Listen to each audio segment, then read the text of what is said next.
இன்னைக்கு 400 சீட்டுக்கும் 450 சீட்டுக்கும் இடையில் நிற்பது நம்முடைய தமிழகம்.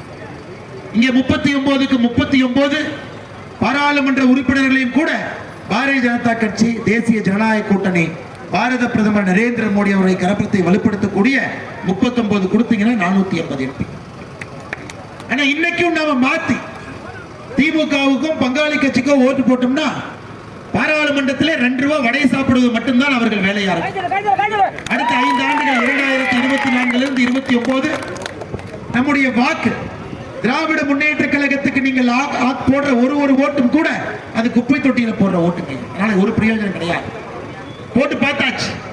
2019 24 வரை தமிழகத்திற்கு என்ன நிலைமையோ அது மறுபடியும் 2024 29 வரை வர வேண்டாம் என்பதற்காகத்தான் இந்த யாத்திரை நடந்து கொண்டிருக்கிற சகோதரர்.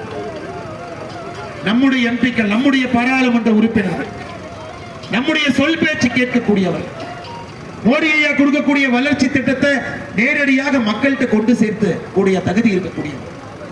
அவர்களை இந்த தேர்தலில் தேர்ந்தெடுக்க வேண்டும் என்பதற்காகத்தான் இந்த யாத்திரை நடந்து கொண்டிருக்கிற சகோதரர். வெயில்ல, மலையில, பனியில எதையும் பார்க்காமல் தமிழகம் முழுவதுமே வலம் வந்து கொண்டிருக்கின்றோம்.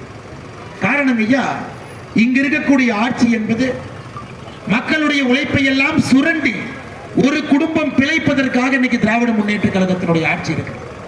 உங்க உழைப்பை எல்லாம் சுரண்டி ஒரே ஒரு குடும்பம், மகனும் மருமகனும் தந்தையும் நன்றாக இருக்க வேண்டும் என்பதற்காக தமிழகத்தில் ஒரு துறை நல்லா இருக்குன்னு சொல்லுங்க ஐயா. 33 மாதத்துல திராவிட முன்னேற்ற கழகத்தினுடைய ஆட்சியில ஒரு துறை ஒழுக்கமா இருக்குன்னு சொல்லுங்க.